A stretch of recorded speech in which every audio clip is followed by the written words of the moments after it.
Well, I'm not going to rob from her the inspiration of a mother that raised this extraordinary family who saw those 2,000 people crucified, Sepphoris burning. We started with that, holding a Davidic child and thinking, that's not going to happen to my child because we're not going to take up arms. We're not going to conquer Rome. We are going to bring the kingdom of God in a different way. And what does Jesus say? Don't look here or there for the kingdom. The kingdom is within you. This is CBS Eye on the World. I'm John Batchelor. I have a guide to take us to Sepphoris in the north of Israel called Galilee. His name is James Tabor, a retired professor of religious studies at the University of North Carolina. He's also taught at Notre Dame, and he's now a distinguished fellow at Hebrew University. His new book is a revelation to me in most instances. A few places I'm familiar with, but that's where the Bible and I have traveled in pursuit of Mary, the mother of Jesus. The book is The Lost Mary, Rediscovering the Mother of Jesus, a new historical investigation of the most powerful woman in the world, and it's necessary for us to go to a place called Sepphoris, which is why I depend upon the professor to help me understand why I never heard of it before. Professor, I'm not only a good Sunday school student once upon a time, the Methodists, the Presbyterians, and the Congregationalists. I graduated seminary, Union Theological Seminary. Never heard of Sepphoris.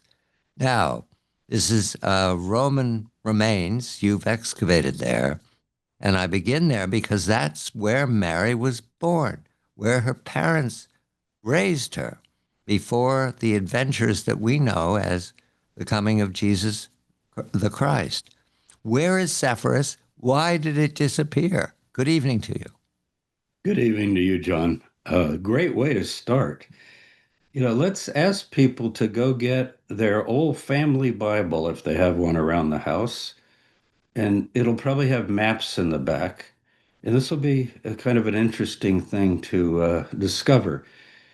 Look at the Galilee, find Nazareth. It will be definitely marked in a Christian Bible, very big, when it was actually a small village of maybe 100 people. But to the north, and I don't mean way to the north, I mean 3 miles, 4 miles, depending on where you start in the metropolis. Sorry, 3 or 4 miles just to the north. It's a suburb of the largest city in the Galilee called Sepphoris. Now, Sepphoris is the Roman capital. The contemporary Josephus, who's the historian of the time, he calls it the jewel of all the Galilee. The illustration I usually give my students, John, is imagine a famous person 100, 200 years from now. Somebody writes their biography. They're from outside of the metro area of New York City in a little suburb. And we only know the name of the suburb. And somebody writes their whole story, but never refers to New York City. And we would ask them, well, what about New York City? I mean, the person is basically a New Yorker from the city just because they're outside. And the answer might be, well, I never heard of New York City. Well, you wouldn't know much about that person. And that's the case with Mary. We drop her down in a little village, but we don't ask, where is that little village? Yes, it's in the north of the Galilee, but it's just walking distance from the urban capital on a hill. In fact, that famous statement in the Sermon on the Mount has to refer to Sepphoris. So Sepphoris is mentioned, but not by name, I think. And what is that statement? A city set on a hill cannot Uh, be hid. Isn't that interesting? There are no cities on a hill anywhere in the area except for Sepphoris. So when Jesus was growing up, just south of that major urban center, it's a Roman city, you could see the lights of the city, and that's what he's talking about. So, what else is there? Crossroads, north, south, east, and west, going up to Damascus, down to Egypt, across to the coast, to the Galilee. There's a huge water reservoir that provides the city and the whole area with its water source. It's the largest in the north. So, we're talking about an urban capital outside of which Mary grows, sorry, outside of which Mary lives in her married life with Jesus and her children. but we have a record that she was also born there. Very few tourists go to Sepphoris. They skip it. They all go to Nazareth. It's hard to work in two visits in one tour, close to one another. But as you mentioned, I excavated there for 3 seasons with the late Professor Jim Strange, and we excavated a first century building. And talk about exciting. I took my students from UNC Charlotte, and when we finally got down to the first century level, they're studying Christian origins with me. They don't want to do just the Crusader and the Byzantine and so forth. They want to do the first century. And they would ask me, Dr. Tabor, do you think Jesus may have laid some of these stones? Now, why would they say that? Because Joseph, Jesus' father, is a tecton. I know it's translated carpenter, but tecton, we get our word technology, but particularly architect. A tecton is someone who builds. Uh, you could build out of wood, but they don't build buildings out of wood in the time of Jesus. You do door frames and different kinds of wagons and so forth. But if he's a tecton and Jesus is the son of a tecton, now I'm imagining here, or reimagining is a word we used in our former conversation, that it's a building business. They're not day laborers out on the road somewhere with not much work to do. Because not only is Sepphoris the urban capital, but it's destroyed in 4 BC. When Herod the Great dies, the traditional date is 4 BCE. Chaos breaks out in the north, in the Galilee, and also in the south. Three different messianic pretenders or aspirants, let's call them. They're aspiring to be the Messiah, the new leader, the native king of Israel, rise up. But one is in the north. His name is Judas, son of Hezekiah. Herod had defeated his father years ago. That's how he got in power. Now the son has risen up, the Jewish Judah, son of Hezekiah, and he breaks into the armory of Sepphoris, takes the weapons, and begins to ravage the country fighting against the imperial forces. The Romans send down 3 legions under Varus, the famous general Varus that Augustus dealt with much earlier on the German frontier, and they utterly put down the revolt very severely. They burned Sepphoris to the ground.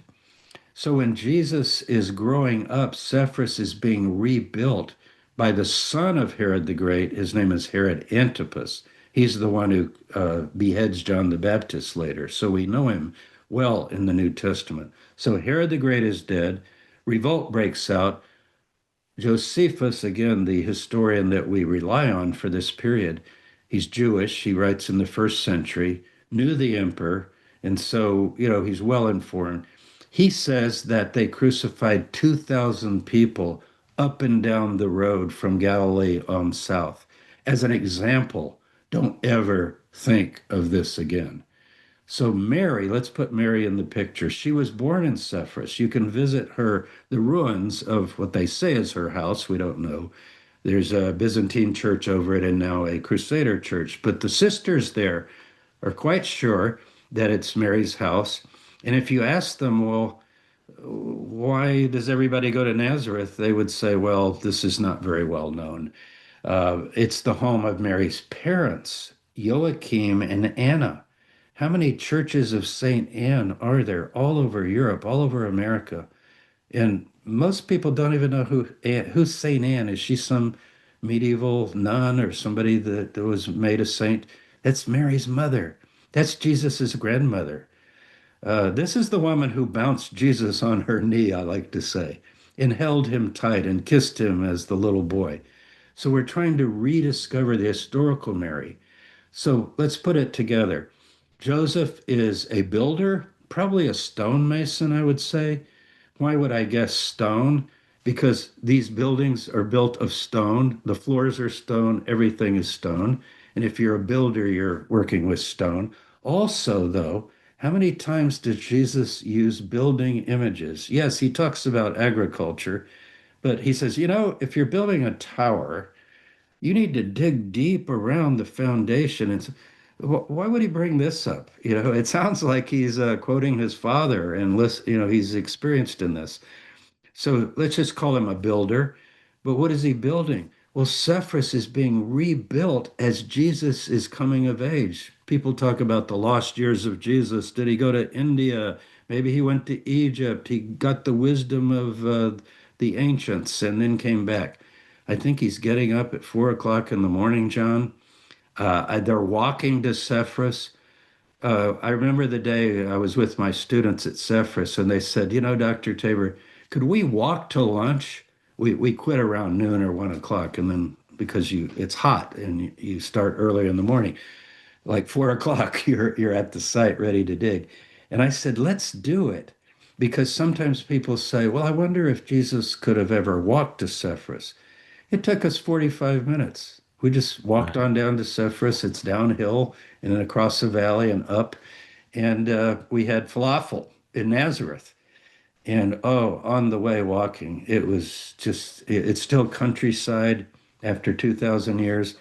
And we just imagined how many times the roads are still there. Just that Jesus and the boys. Remember, he has brothers, James, Joseph, Jude, Simon.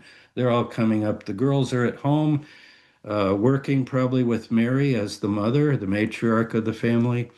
It's a whole new imagination. But here's Let's what I want pers- to leave you with. Cephas is burning. Jesus is about a year old, we think, if you put his birth at 5, and now we're in 4. Mary is holding Jesus, nursing him, and could see the smoke and smell the smoke of Severus going up in flames and see the crucifixions and thinking, what is the way that we could bring about the kingdom of God? Because I think she's a spiritual woman. How is the kingdom of God going to come? Is it going to come by military overthrow of Rome?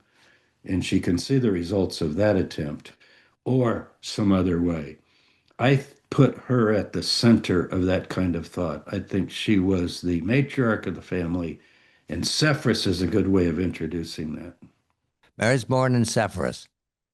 Nazareth is nearby, and there is where Mary spends her life with Joseph, her husband, who knows that he is not the father of the firstborn, Jesus, the Father, the pursuit of the Father. It's not been walked away from. There's a lot of speculation, and the word Pantera is the key to the speculation. James, quickly, who was Pantera, or what is the best assumption today about Pantera? It's interesting that we just did Cephas because the name Pantera first comes up in Cephas on the streets of Cephas where rabbis are walking around. It's the early second century, so about 70, 80 years after Jesus' death. They remember him. They call him Yeshua ben Pantera. Very odd. I'm giving the English, not the Aramaic. So why would the rabbis who are living right there know him by a different name? Why not Jesus, son of Joseph? They know something. And what they know is something we have to unpack. In the book, I call it Mary's secret. So we're going to reveal the secret, not all of it, because we don't know exactly what she thought. But let's put it together. Now, if I'm filling out Jesus's birth certificate, let's say I'm a historian, uh, you could say, no human father. I don't accept that as history. That's theology, it's mythology, and so forth. I cover that in the book. If someone believes it's that's if someone believes it, that's fine. But we're talking history here today and in the book. So, what can we say about that name? Why would rabbis call him Jesus ben Pantera? It's not a pejorative or negative term. In these conversations, which I recount in the book, they're speaking positively of Jesus. It's just a tag.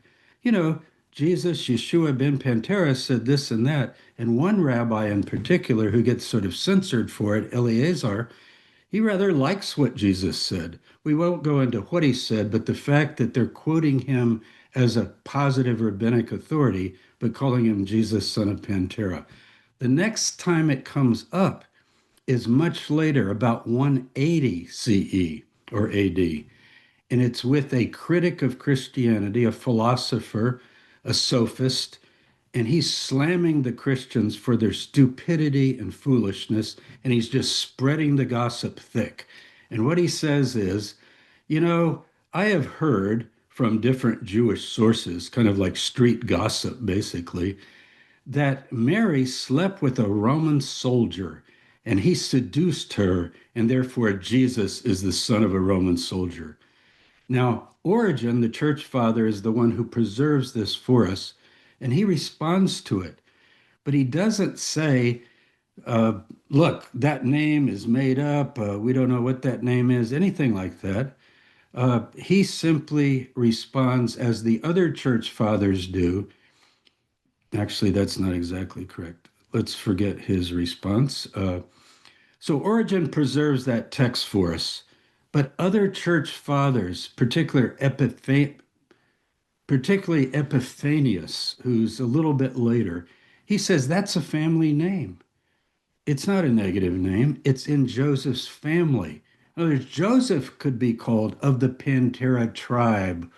So it could even be an individual in his ancestry, or it could have been one of the kids in the Joseph family, in the Mary family. These families are probably related. There could have been a young man named Pantera. Then we have to go all the way to Germany. And on the Rhine River, in a little town where the Neha meets the Rhine, it's called Bingerbrook today, there is a Roman camp in a cemetery. And in the 1850s, when they were building a railroad, they come across a tombstone monument. This soldier was cremated. His name is Julius Abdes Pantera, and he has Tiberius's name in there as well. It's in the book. I give it in Latin and English. Details aren't important, but We he's have a Roman. one minute, James. 1 minute. Okay, Please continue. he's a Roman soldier. He bears that name, but he's from Syria, and from no, he's from Tyre and Sidon, which is just north of Jerusalem. So we don't know if he's the father, but a possibility that I explore in the book is that he was captured by the Romans and pressed into the army, served 40 years, and ended up on the Rhine River. So that's the possibility that I explore in the book. Most scholars would say Jesus is the son of Joseph, and maybe he was, but I want to explore it all in my book. The mother and the father of Mary are in Sepphoris. The husband, Joseph, is in Nazareth. The father of Jesus is unknown, or Pantera, or whatever you've come across in the researches of that which the professor calls Mary's secret. We then have to deal with the fact that the church fathers over 2,000 years are uncomfortable with the idea that there is a father who is not Yahweh, not holy. And therefore, they've come up with a parallel story that is compelling but entirely inspired, not scientific. It's called the Proto-Evangelium of James. What does that inform us of James? What are they trying to achieve with this fantastic story? Well, I hope everybody will read it. I recounted a little bit in the book, the summary of it, but it's quite a tale. Here we go. Mary is 3 years old. Little Mary, little Mary, daughter of Joachim and Anna. She's so holy, we send her to the temple in Jerusalem. And she grows up almost like a Vestal Virgin, that they had in the Roman temples, untouched, completely non sexual. Then she becomes 12 years old. During the time that she's there from 3 to 12, when she starts her menstrual cycle and becomes a woman, they got to remove her. She doesn't even eat. She's so perfect, living like a little angel in the temple. And then she becomes pregnant. And when she becomes pregnant, there's a Hora in the town. She's back in Sepphoris in the Nazareth area. And they think, well, she's married to Joseph, but who's the father? Because Joseph is saying, I'm not the father. And so they actually examine her, and the physical examination is described. And they say that nope, she's still intact. So no man has touched this woman. So with that goes the children. We've got James, Joseph, Simon, Judas, and a couple of girls, maybe two or three women that are named as sisters. Where did they come from? Because Mary now becomes what's called a perpetual virgin, ever virgin. She never has sex in her whole life. Joseph is pictured as an older man. Maybe he's in his 80s or 90s, kind of caretaker father. And all those kids are his. So they're not Jesus's brothers. They're not Mary's children. And in the book, I say, if they were Mary's children, which would be the normal interpretation? Matthew 125, remember that. Joseph knows Mary not. He knew her not until she had brought forth her firstborn son. So he did not have sex with her initially, but when they got married, he did. And the children, I would argue, historically, are Mary's children. And many Catholic theologians would go along with that as well, and historians. So these children are stepchildren. Now, in the Latin church, Joseph can't have sex either because he's too holy. It's this whole thing that sexuality is a lower level of humanity. It's necessary, it's for reproduction, maybe for some level of bonding and pleasure, but in terms of having a higher spiritual life, you would live a celibate life. This is coming in the second, third, fourth, fifth centuries, and then it just takes over the world. So, according to the Latin church, these are children of Joseph's brother. You see how it's moving away from Mary to Joseph, and then, oh, even Joseph he can't have sex with before Mary with he's a widower. And so they have to be half brothers first, stepchildren, and finally cousins, all to avoid the idea that Mary lived a normal Jewish life. And in this book, John, I want to present the Jewish Mary. I want to give her back to her people. She's Jewish, she's in her faith, and she has a large family, eight or more children, and that is our historical figure of Mary. I admire her, and I'm amazed at her. Joseph apparently dies early. He's never mentioned after Jesus is 12 years old. So these kids come quickly, and he disappears, and now she's a widowed mother with seven, eight children. And that's in a harrowing time of great courage. I want to explore the manuscript or what we know about the origin of the Proto-Evangelium. When did it first appear, James? What's our best guess? It's very difficult to date because it doesn't mention contemporary events. That's usually how we date documents. But we know that it's mentioned in the second century, so we usually just pick a date and say by the mid second century. So that would be the 100s or so, 100 years or so after Jesus and his period and the period of the first followers. And it appears in Greek, and it apparently becomes well known. Is that correct? I mean, it's adopted because it's a way of dealing with the unknown, of the facts that they don't have of the Father. It's a way of dealing with that. It's a way of making Mary pure and virginal Right. from 3 years old to her death as an adult. And it's reflecting a very popular, we call it Neoplatonism, the idea that the body and the world and sexuality are a lower level of human existence, and the highest level is to move up to a celibate life or a non-sexual life. It's as far from Judaism as you could get, but it's quite a tale. You've read it, and when you read it, it's quite engaging. Yes. And you turn the page on it, and you think, "Wow, is this really how Mary spent her life growing up?" Now let's go back to the pregnancy because we raced ahead to the unknown father, maybe a Roman soldier, maybe anything. But during the pregnancy, Mary was with Anna. Let's introduce Anna, not her mother, a friend of the family. Who is Anna, and where is Anna that Mary visits, according to the story? And let me just add one thing on Pantera or the soldier. I don't take the position that when Mary was with Pantera, he was a soldier. I would say he's a Jewish boy. It's a name of the Jewish family.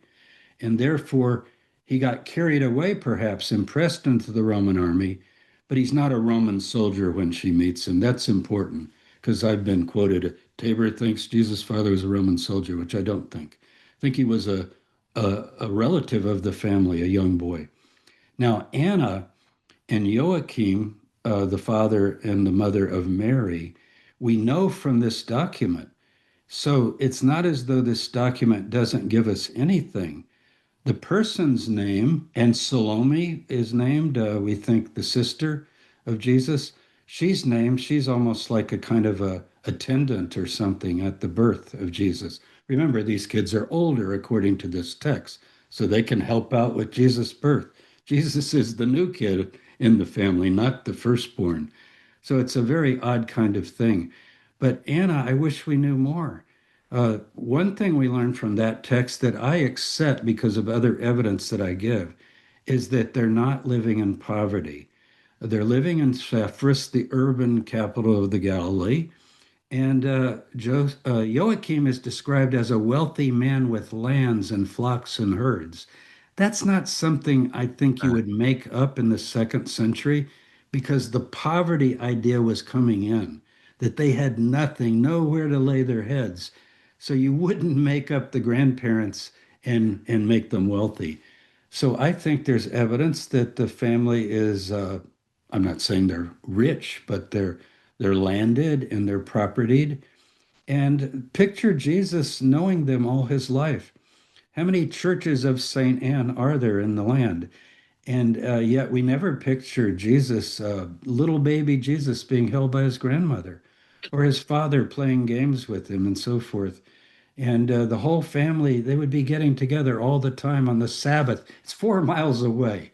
You know, where do you have Sabbath dinner if you're living in Nazareth and the grandparents are up the hill, about a 20-minute walk? So this is a whole picture of imagination of how Jesus grew up with a tight-knit family, with the grandparents around and so forth. There's another detail here that's important to introduce. John the Baptizer. You've done excavation, you've done archaeology work in a cave. Where and why? There, John the Baptizer, I call him Baptist only because people might confuse it with the Baptist Church, but it means the dipper, the one who immerses. He's from the south. He's from outside of Jerusalem. The traditional name is Ein Kerem. It's there today. You go west of Jerusalem, it takes about 15 minutes by car, but it's called the hill country of Judea, not the desert. That's on the other side. This is the hill country. So when Mary discovers that she's pregnant, she flees, it says. It uses the word, this is in Luke. She makes haste, the King James, to the hill country of Judea to see her relative, she's called Elizabeth. Aunt, uh, I think would be a good guess, maybe related to Anna. And she finds refuge there. Now, if you do the chronology, it is amazing, John. She stays 6 months, and I think I got to get that right. I'll fudge it. She stays several months, and if you work out the dates of Elizabeth's pregnancy, because the mother Elizabeth is the, did I explain that?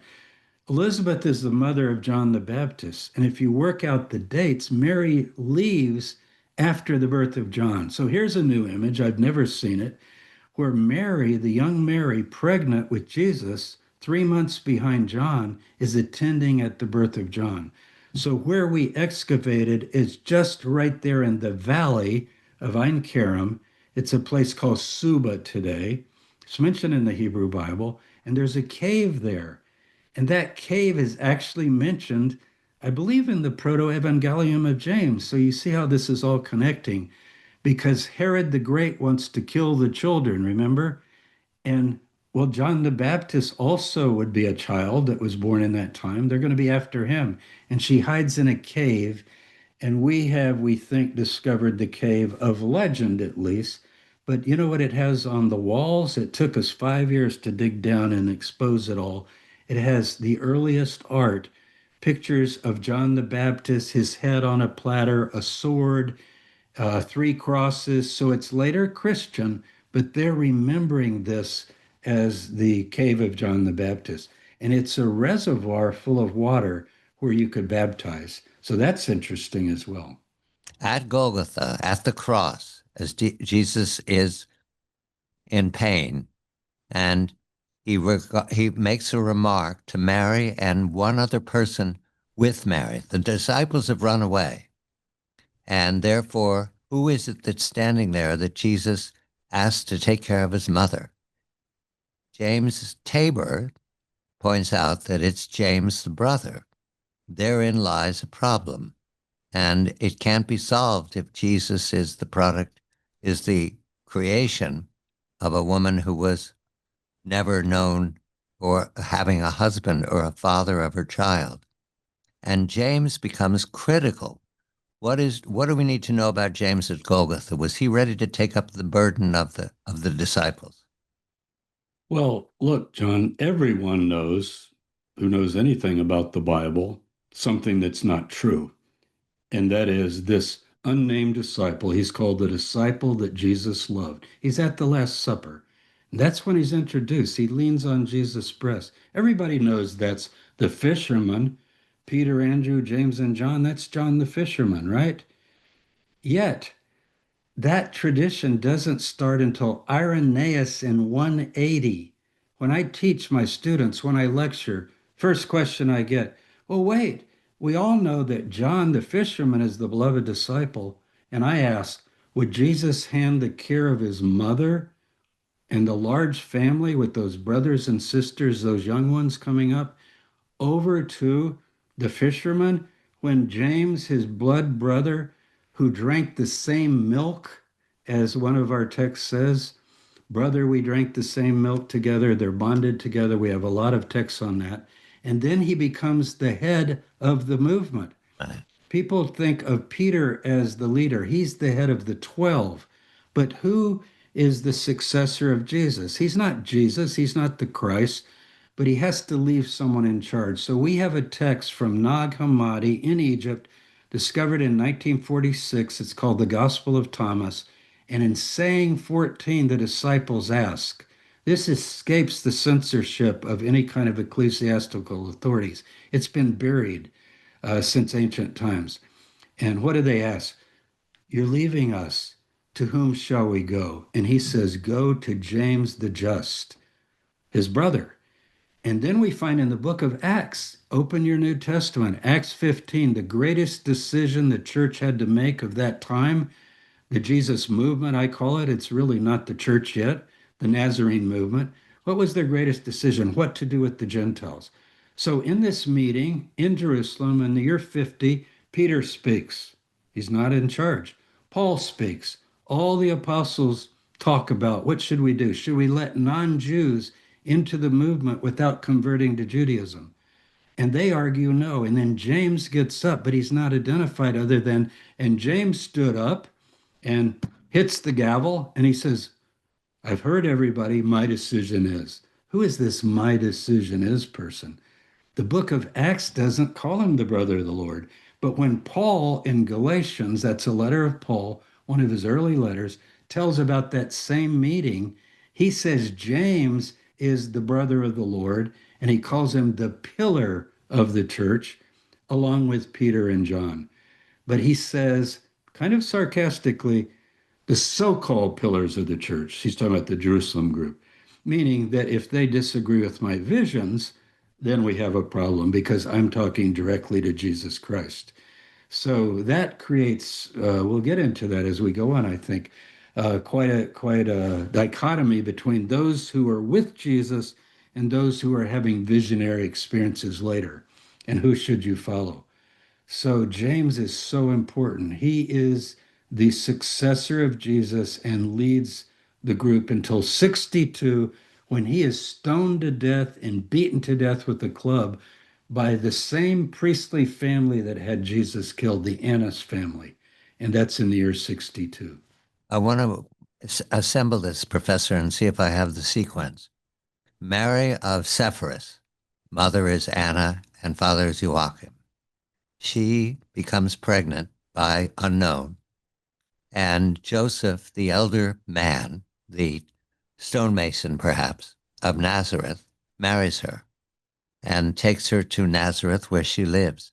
But between getting pregnant and going with Joseph, she spends time with Elizabeth, who is an older woman, an aunt, a family member, who bears John the Baptizer. All right, many years later, Jesus has a childhood, so does John the Baptizer.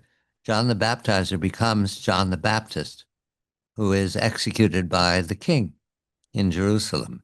Jesus takes up the mantle of John the Baptizer, and the disciples who are following John the Baptizer follow Jesus. Have I got all that right so far? Yeah, there's one correction. The person who had John beheaded is actually from Sepphoris in the Galilee, not Jerusalem.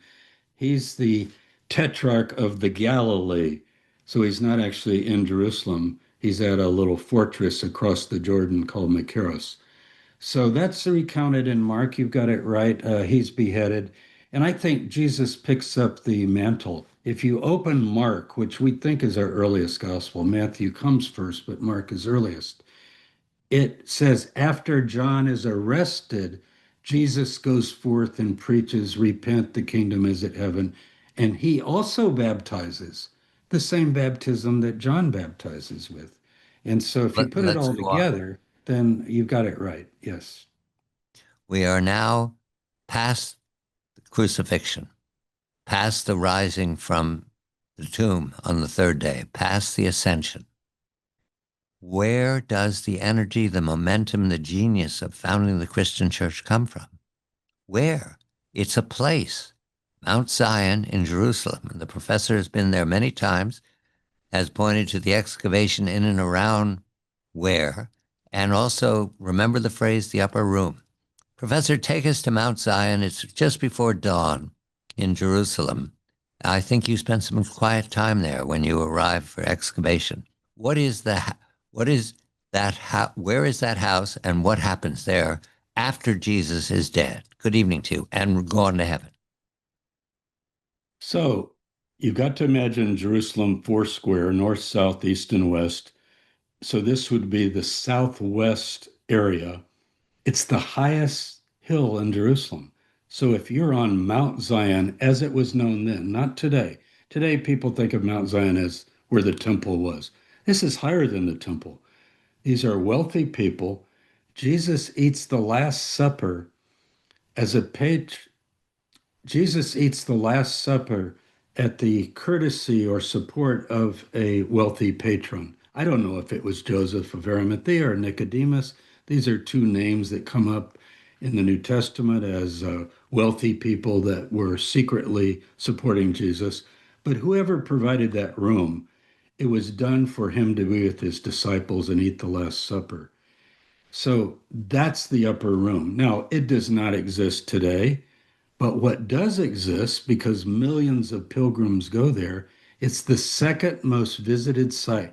Church of the Holy Sepulchre, crucifixion, second, the upper room. But that is a medieval structure. What has now been discovered, though, through excavations back as early as the 1950s, is that it's built over the foundation of a first century building. And that building is actually pictured up through the Byzantine period on some of our mosaic maps. So you'll have the Church of Mary, and then next to it, this odd little building that is marked as a church. And that's the Church of the Apostles, they called it, and they actually preserved it. Later, the Crusaders rebuilt over it because the Muslims destroyed all of that. The foundation stayed, and they built this beautiful cathedral over that, and they incorporated the foundations of the little building inside the medieval church. Well, now it's safe for the ages. That's why we can visit it today. But we have to go down below to see the foundations. Now, you mentioned my 4 a.m. experience. We're digging, I've been digging for over 10 years, just down the slope, another wealthy house. Not the upper room, that's a sacred site now, but there are dozens of these houses. They're in the upper city. They had a beautiful view of the temple. If you're wealthy, you would have such a mansion, and we've been digging one. but I like to get there early. I'm one of the co-directors of the dig. Several times I've gone up to this courtyard of that house that Mary lived in, that James lived in, that was the headquarters of the movement. And it's still open, even though the foundation would be below the ground, maybe 3 meters down. But you're in the space. It's the sacred space that I like. And I've sat there and I've wondered, is this the place, the hustle and bustle of an outdoor courtyard that is the same space that early movement thrived in? Think of the Apostle Paul coming in from Asia Minor. It says he goes up to Jerusalem to visit James, the Lord's brother. And I'm sitting there at 4 a.m. in the morning thinking, Paul walked through that archway right there, not the medieval one, but the one that would be below it, and came into the courtyard. And maybe James walked out to greet him, or more likely, Jesus' mother would come out and say, Paul, I heard you were coming. Welcome, welcome. Could we refresh you? And so forth. So this movie's playing in my head based upon the space where I am. And we know that when Jerusalem was destroyed, we should not have this anymore. The Romans leveled that area of Mount Zion. The 10th Legion even camped up there. But when the Christians came back, probably let me just think a minute. When the Christians came back after the 70 CE destruction of Jerusalem, Right. maybe 5, 10 years later, we have records that say they rebuilt the little church of the apostles. That's what they call it, because they think this, they say church, they mean synagogue. James, for example, writes in his letter, if a poor man comes into your synagogue, synagogue in Greek, he puts synagogue, it's not a church yet, but it becomes a church, go ahead through the ages and it becomes a church. But I want you to get the feeling. So it's a house synagogue and it becomes the world headquarters of the movement. Peter's there, Paul's there, the apostles meet there, and the upper room is there. And Mary's there. Mary is Mary's the matriarch.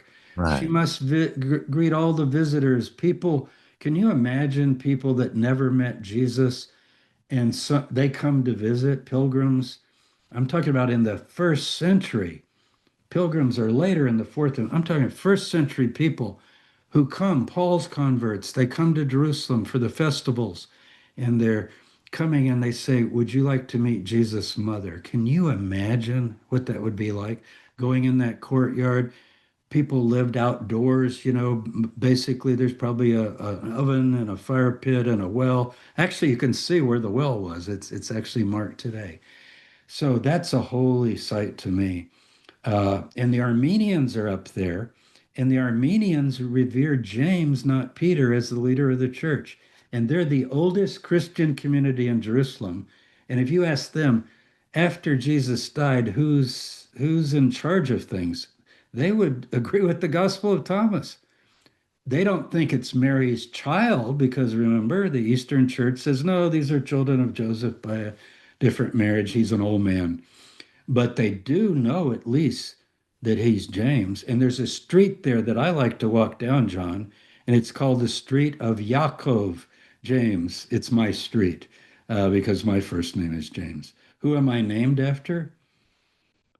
The patriarch Jacob, but really, I have a Christian name. It's considered, I'm named after the guy we're talking about. It's a common James name. James is in charge of the church the way Jesus was, and Mary is the hostess of everyone visiting. But they are at this point a Jerusalem worship service. Jerusalem, they're entirely in Jerusalem. Between the crucifixion and the Jewish revolt is about 35 years. The reason I'm making a detail of this is Mary lives a long time. You make the point that if you survived childhood in those days, you could live easily into your 70s and 80s. Do we think Mary is alive when James is murdered? Boy, I almost hope not. The tradition is she died in the year 49, so she wouldn't have witnessed All this. right. But that's a very late tradition of the Middle Ages. I give it no credence. We have no record of her death uh, in the early centuries. Therefore, I don't think she's died. Can you imagine writing the book of Acts or writing any of the letters of Paul. If Mary had died in 49, then Paul wouldn't even have met her when he went up in 50. I think there's this idea of, okay, Mary's over now. Now we have Peter in the church. So she very well could have witnessed that. And to think of it just is horrible. I mean, crucifixion, I have a chapter on it. It's hard to read. Right. Josephus calls it the most wretched of deaths. And I give you the archaeology. We have found bones of a crucified person. So we know the details of how they died. And you don't want to think about it. But also, James being stoned to death and beaten to death with a club In 63, is in that the 62 or 3. People differ on the date, but I think 63 is a good date. So she could well have witnessed that.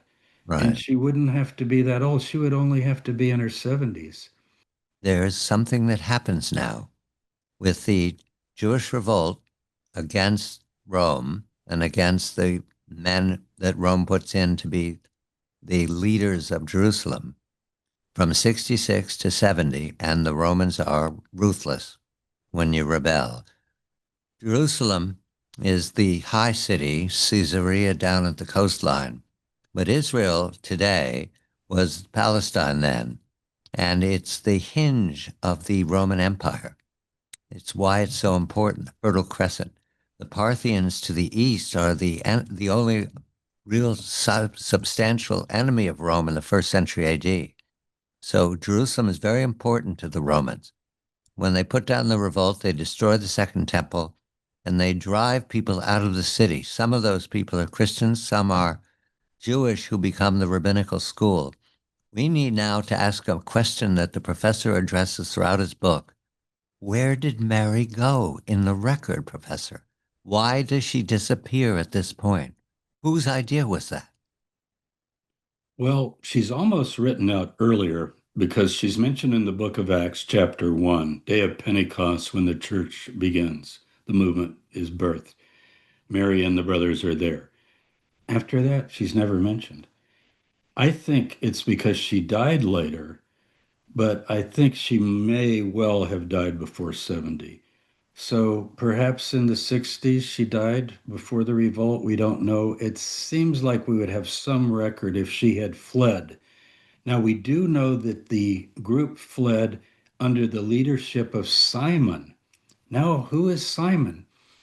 Church fathers go, oh, that's a cousin. Remember, Mary can't have other children.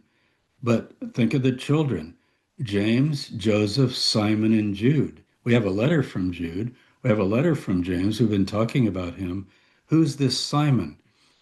Apparently, Simon is the one who then takes over from James. And they go across the Jordan. And I say in the book, I call it a Jesus hideout in Jordan.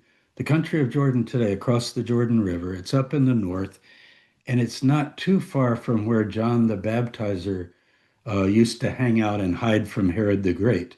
And I've been there 3 different times, and it's this beautiful wadi, this ravine that goes down and down, and then you get down in the lower part, and it's just full of caves and first century pottery all over the place. Now, just to the north is Pella, and we do have one account that says the group fled across the Jordan to the region of Pella, and I'm in the valley just south of Pella. So I think that's the Jesus hideout. They go back to that place that John the Baptist hid at, that Jesus had hid at, that Jesus had hidden in during the last years of his life when Herod was after him. It's a safe place. It's mentioned in the book of Revelation, believe it or not. Revelation chapter 12, a cosmic figure bears the Son, Jesus, kind of Mary like cosmic figure, the mother church or Israel, and the Son is killed and taken to heaven. That's pretty transparent. Then his seed, the remnant of his followers who keep the commandments, it says, flee into the wilderness to her place where she is fed for 3.5 years. Do we think Mary's with them? No, no. I don't think Mary's with them because we have pretty good accounts of Mary's death. Why do they not mention Mary? I think she probably died. She could have died in the 50s or 60s. I don't think Okay. as early as the 40s. But we know about her funeral, and she dies on Mount Zion. And if you go there today, the most prominent building is the Dormition Abbey, dorme, to sleep, where Mary fell asleep. And that's the German church there, and they're remembering this is where Mary died. So I give you all the research on that. Mary didn't go to Ephesus. She didn't travel around the world. She stays in Jerusalem, our best records. These are later traditions. They put her everywhere. When they flee from Jerusalem, and Paul is writing his letters now, he'll be destroyed later. It's important to say that at this point that Mary is going to disappear from the record of the church.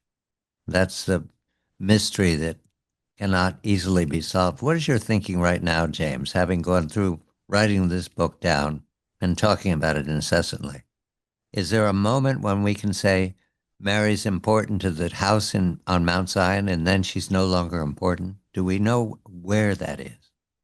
Unfortunately, I think she is written out of the story almost entirely in the New Testament. When Paul goes and meets James, he didn't say, and I saw Jesus' mother, but he certainly did. That's very early on. And in the book of Acts, as I mentioned, you name the apostles and they appoint a successor to Judas by the name of Matthias. And then the author just says, and Mary and the brothers were there. I mean, it's not a very notable reference. And then she's never mentioned again.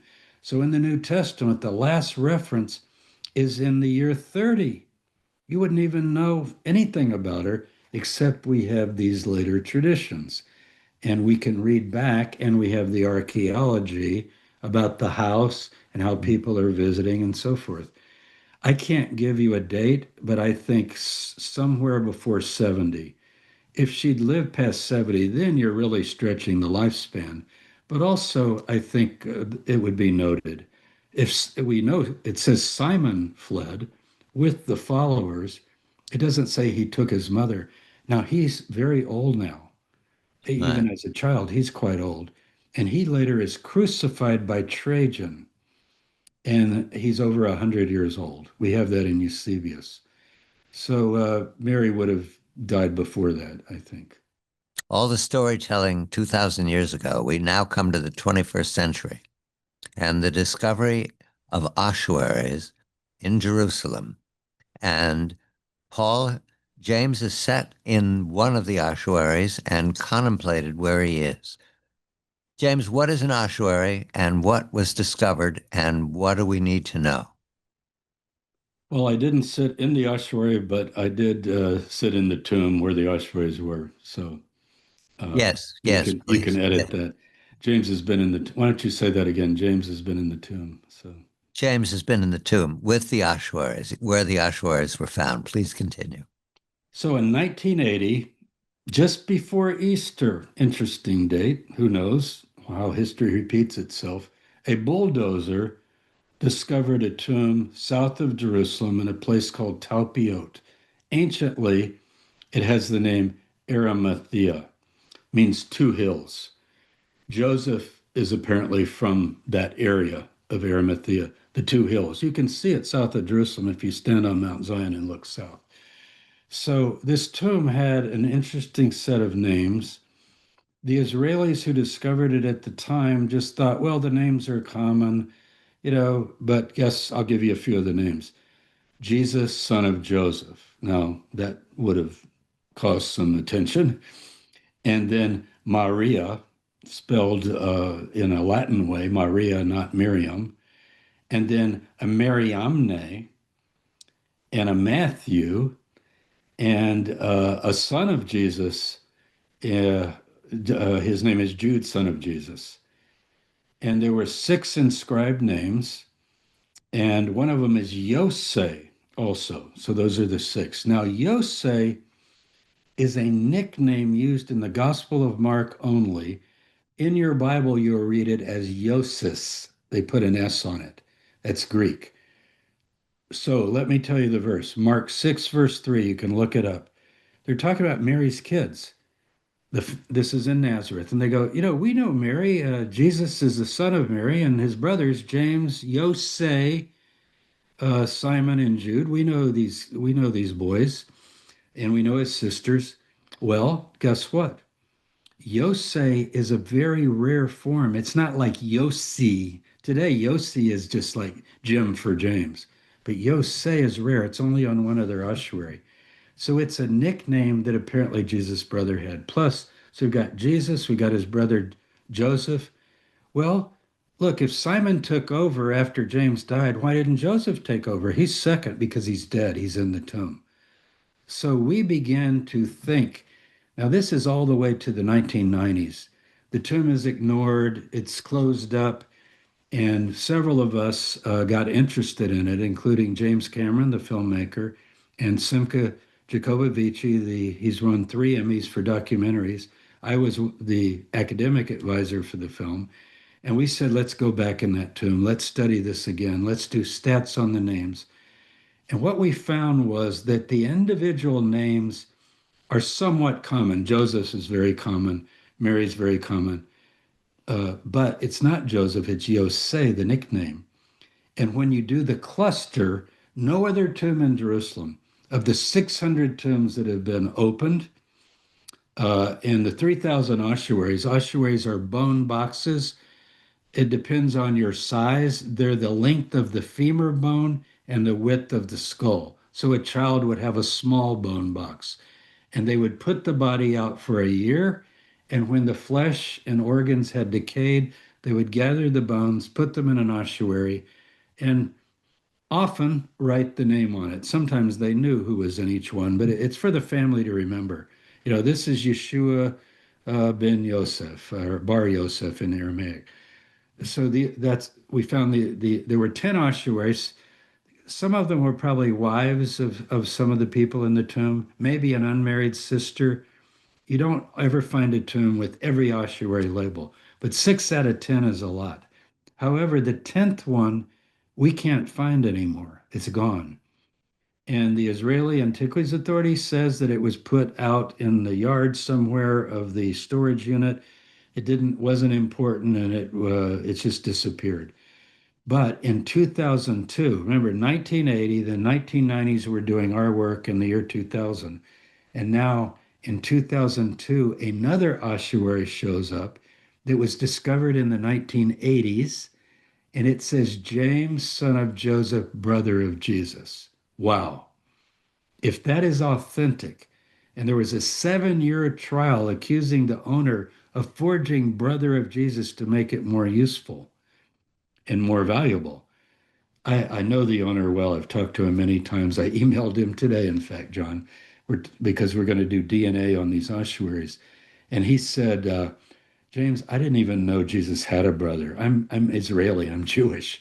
I grew up with Catholics, and Right. that's what I think.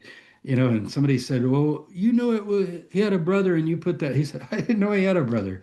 I don't think he added it. Now, the trial showed that there was original patina in the letter Jesus. Patinas, these little microorganisms that grow in stone, you can't fake them. Someone said you could put a mixture of this material in hot water and pour it on, and you can easily tell with a microscope. It's all crumbled and broken. They're like little shells that form they're nematodes. They actually are living creatures that leave their tracks behind, and it's authentic. If it's from the Talpiot tomb, then we've discovered the Jesus family tomb. What's your thinking about the DNA trail, Professor? Well, what we did so far, because we haven't been able to finish, this caused such a controversy, we backed off for a while, but we now have a program in place to do DNA testing of all of these ossuaries, as well as others like the Hashmoneans. We have several priests from the time of Jesus. We have the bones of Antigonus, who was the last Hashmonean king that Herod the Great had killed, and Mark Antony crucified him. So DNA possibilities are amazing. Here's what we've done so far. It's limited. We've done Antigonus, but we only got his mother. To get the Y, which is the male side, is very difficult. But now we have the new sequencing DNA. The DNA we did John was in 2005. This is 20 years later in terms of DNA. If I hold this cup and touch it, you can get my whole genome from the fingerprint. It's unbelievable now. So this has not been done yet. And we are now in the process of gathering DNA from the James ossuary, the Jesus, the Mariamne, and so forth. So far, we just did two: Mariamne, who we think is the mother of the child, and Jesus. Because if they were brother and sister, which you can tell from the female side, the mitochondrial DNA, see, males have the Y and their mother, females just have their mother. So if you check Mariamne and Jesus, if they're brother and sister, then obviously she can't be, he's not marrying his sister. But she's not related to him. So she could very well be the mother. We now have evidence that when you first went in the tomb, they have these niches around the tomb. They go around two on each side of the three sides. It's like a U shape. And in the first niche, as you go in, we can now say with some confidence it was Jesus, Mariamne, and the kid. Because the kid is small and we have drawings of where they were. They're the only three that would fit there. Well, that makes sense. The family you put together, you see. Now, it does, I want to add this, it does not disprove the resurrection of Jesus. Because people say, oh, you're just trying to find the bones of Jesus. Paul didn't care about bones. He talked about those who sleep in the dust will arise. You don't have to collect your body parts to have Christian resurrection. Christian resurrection, when you remember in 1 Corinthians 15, John, you took this in seminary.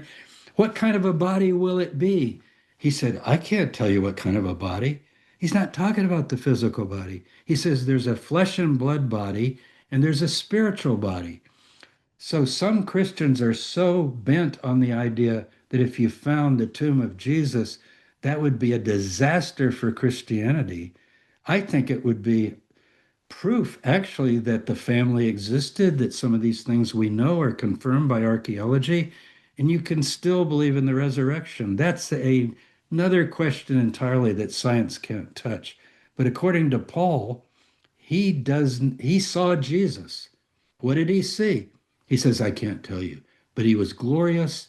He was a life-giving spirit, but he doesn't say he was 5'8" and had a beard, and he doesn't describe him as a physical guy up in heaven.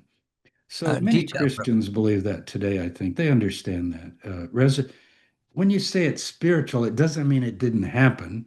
It means it's not resuscitating a corpse. That's what it means. Quickly, Professor, just a detail. To have a tomb like that, does that guarantee prosperity beforehand? Oh, I see. Like the people that owned it would. To have a cave tomb carved out of rock does mean that you're in a better class than the poor people that were put in trench graves. But around Jerusalem, you could, as a family, own land and carve your own tomb. I see. So you don't have to be ultimately rich. But notice who takes care of the burial? Joseph of Arimathea. And the first tomb Jesus is put in is just near the place of crucifixion. Then he's reburied. They come and take the body and rebury it. And Joseph buries it on his own property. And very likely it could be that tomb south of Jerusalem. If you add James, I would say, the names individually you can argue about, but the cluster, I can tell you this: of the 600 tombs and the 3,000 ossuaries, there's no other tomb that could even arguably be the Jesus family tomb. It's not like there are 10 other tombs that are sort of like this. You'll hear that often. Oh, there are tombs all over. Yeah, there are tombs all over with a Joseph or a Jesus. There are 19 of those, 19 Jesuses. But this has all the names together. That's the difference. All these stories, what do we need to know about what Jesus said, what John the Baptizer said, what James said when he took over control of the church, what Mary taught her son, and Mary's friend Elizabeth, what she taught her son? Matthew, Mark, Luke, and John. Mark is the oldest, it's around 70 AD when the temple was destroyed. Matthew and Luke are important here. What are, how did the reasoning come for the Q, what you call the Q, the source of Jesus's teaching, Professor? How do you reason it? This was discovered not in a cave. It's not like the Dead Sea Scrolls. It's in your own Bible, and it's very simple. Matthew uses Mark as his narrative. Luke uses Mark as his narrative. You can get a gospel parallel and just see story after story. They rewrite them, but it's the same story. So healing the paralyzed man and so forth. In Mark 2, that's told by Matthew and Luke. But Matthew and Luke have material in common that's not from Mark. So in the 1830s, 40s, 50s, German scholars extracted that. Nobody had ever thought of doing this. It's another source. If they have it in common, one could be getting it from the other, or it could be an external source. I think it's an external source because when you print it all out, depending on how you count it, I count it as about 51 pericopes or sayings of Jesus, little sections of teaching, kind of like the Gospel of Thomas. There are about 50 of them. And it's teachings of Jesus. It's not narrative. It's not he went in the synagogue and he cast out a demon. He did this. That's Mark. It looks like a compendium of the teachings of Jesus. So it would probably date as early as Mark, maybe before Mark. You would expect, just as the rabbis did that fled Jerusalem, you mentioned earlier, they're writing down the teachings of their rabbi, Yohanan ben Zakkai, who led the community after 70.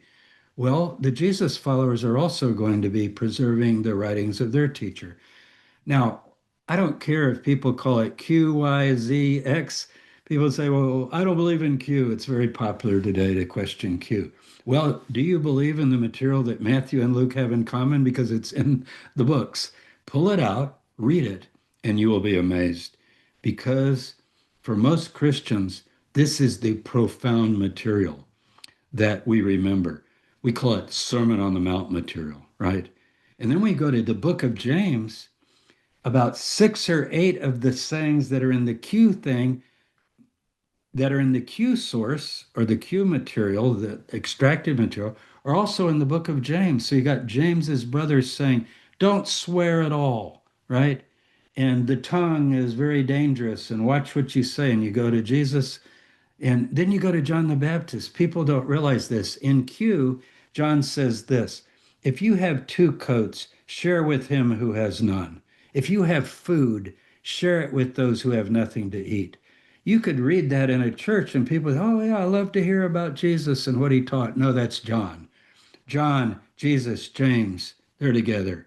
I'd like to add Mary the mother and Mary Magdalene.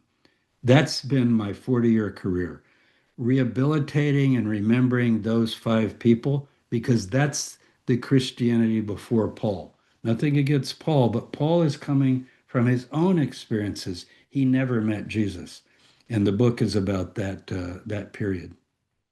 What your story does, Professor, is it puts together four very important historical figures: Mary, John the Baptizer, Jesus Christ, and James, James the brother. Those four are in those sayings. Who taught them? You can presume the mothers taught them, can't you, James? I think it's a no-brainer. How about the hand that rocks the cradle? I think it's such an insult to her. Look, she's been robbed of her Jewishness, of her seven or eight children, of her motherhood, of her womanhood, of her sexuality, where now she's the heavenly being. And you go with the Evangelium of James we mentioned, she doesn't even eat. Oh, look, the church fathers, I'm sorry to mention something indiscreet, but they say she didn't even go to the toilet because she just ate perfect food and just drank They, enough. This is they just thought they made her into an angel. they made her into a non-existent person. I want to give that back to her. Well, I'm not going to rob from her the inspiration of a mother that raised this extraordinary family, who saw those 2,000 people crucified, Sepphoris burning. We started with that, holding a Davidic child and thinking, that's not going to happen to my child because we're not going to take up arms. We're not going to conquer Rome. We are going to bring the kingdom of God in a different way. And what does Jesus say? Don't look here or there for the kingdom. The kingdom is within you. The kingdom is right now. Already, not yet, is the way we theologians say it, or we historians. It's already here, but it's not yet here because we still live in a corrupted world. But the seeds have been sown. Remember the parables? You sow a seed. First comes up the shoot, and then the branch, and then the full tree, and so forth. It's progressive. And I think the message that we distill in the back of the book, I call it Mary's message then and now, it's coming from the mother. I can't prove that. Someone could say, well, maybe she didn't have an idea in her head. Well, first of all, that's kind of an insult. Was Michelangelo's mother, did she contribute to him? Think of 30 seconds, Paul. 30 all the seconds. great men we know. I give it to the mother. I got there before you had to tell me, Paul. I said, we've got an historical Jesus. Now we had to have an historical mother. The Lost Mary is the name of the book. Rediscovering the Mother of Jesus, a new historical investigation of the most powerful woman in the world. Professor James D. Tabor is the author. This is CBS Eye on the World. I'm John Batchelor.